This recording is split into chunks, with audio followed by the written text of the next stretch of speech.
Living on minimum wage can feel a touch overwhelming. Bills, debt, rising prices all make it seem like it's impossible to get ahead. But in today's video, I'm going to give you a few financial goals that you can set so you can try and edge towards your own financial independence. Let's get into it. Okay guys, so in today's video, I'm going to break down 5 practical goals that you can set no matter your income. To start getting a little bit of control over your money, reduce your financial stress, which would be really nice, and lay the foundation for a long-term financial independence. And then at the end, I'll share a bonus goal that's helped me personally make some real progress while living on quite a limited budget. So let's get into it. Number 1, first things first, is build an emergency fund. Now, I know when money's tight, even saving £20 can feel fairly impossible, but this isn't about saving thousands overnight. Start with small targets, £50, £100, and then 250, and then aim for 500. This cushion protects you from falling into debt when life throws you a curveball, which life tends to do. Broken phone, travel fare, last minute bill, kids need something, wife needs something. That tends to come up a lot. So this cushion can really help. Personally, I use no fee savings pot with the bank and set up like an auto transfer. Now I did this a while ago. I set up like £20 a week and didn't even notice. And within sort of 6 months, I had about £400 saved. And then before I knew where I was, I had my £1,000 emergency fund. So that peace of mind is massive. Look for high interest savings account or even cashback apps to boost that fund slowly over time. Okay, number 2 is going to be to pay down high interest debt. So get quite aggressive with this one. High interest debt is an absolute nightmare. So if you've got a credit card or a payday loan charging 30+% APR, oh god, it's draining your future. Let's say you're paying £25 a month toward an interest loan, that's £300 per year. Now I would use the snowball method, so that is the smallest step first, or you could use the avalanche method, which is the highest interest first. Just depends on your situation. You could also try contacting lenders for payment and interest freezes. Now that doesn't happen that often, but it's probably more common than you think. Unlikely, but worth a shot. Now, if your debt is really overwhelming, consider speaking to a free UK debt charity like Step Change or the National Debt Line. This is not a weakness. It's smart financial management, and these things can help you get out of a hole that you might find yourself in. So again, reaching out to someone to help, it isn't weakness, it is smart financial management. Right, number 3. Open an ISA and start saving. So ISAs are tax-free, easy to open, and perfect for small investors.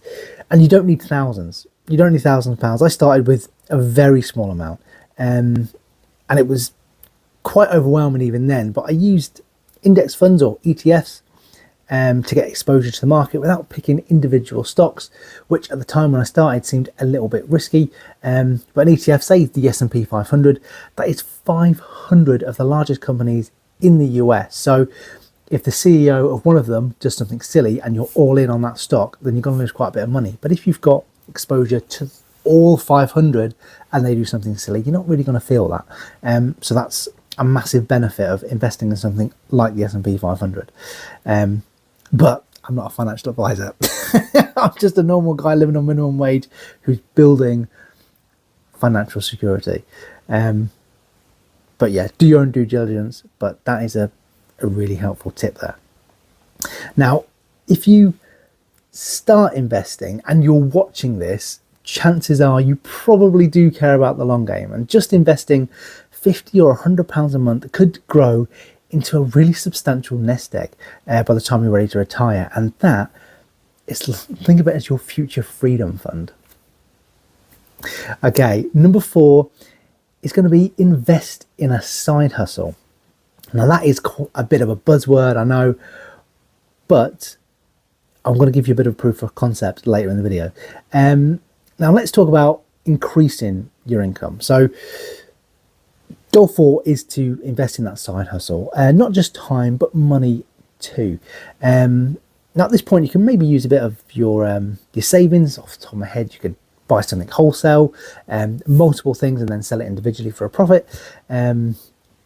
Even 20, 50 pounds can start something real. All you need is that spark. Now, some side hustles don't require much upfront cost. You could sell digital products or templates, offer services like editing, design, CV writing. It's not how I'm inclined particularly. Or you could start a YouTube channel like this one. Now, I've personally invested probably just north of £100 into gear and editing tools. And now this channel is helping me grow another income stream, which is nuts to say. Now, your side hustle could one day become your main hustle. And that is a beautiful thing to think about, especially if, like me, it might mean finally getting out of the warehouse or similar back-breaking, soul-destroying situations. But I'm not meant to be dragging you down. This is meant to be a pep talk. So, yeah, side hustles could give you a brighter future if you pick the right one, and you just need that spark. It doesn't take a lot to start. Yeah, you just need that spark. Now, number 5 is going to be invest in online learning. So one of the most powerful moves you can make is to invest in yourself. Not just saving money, but improving your skills so you can earn more long term. Free YouTube tutorials is a great way to go about it. Low cost courses on Udemy, a book from your local library.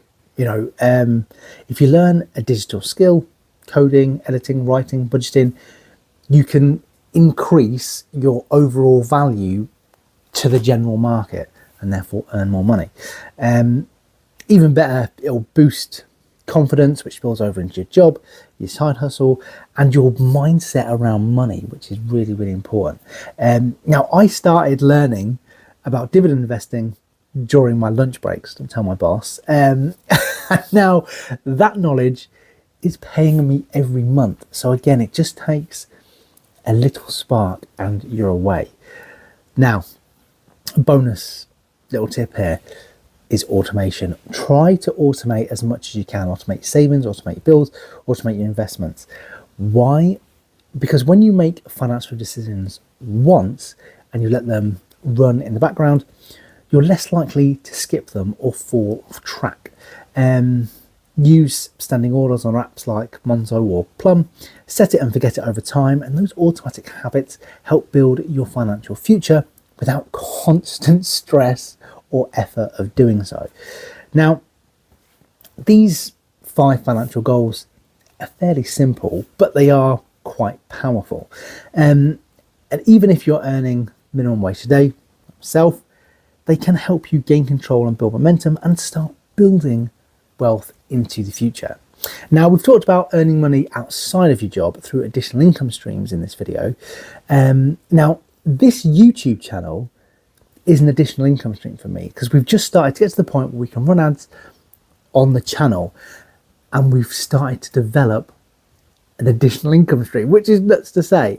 Now, if you want to see exactly how much that was, I will leave that video linked right there, and that is the amount that I earned in the first week that this channel was monetized, and that is proof of concept for all of the stuff that I've just been talking about. So if you want to go check it out, it's right there. It's more than I thought it would be. But apart from that, I'm Steve. This is the Extra Income Boss. I will see you guys again in that one right there. Peace.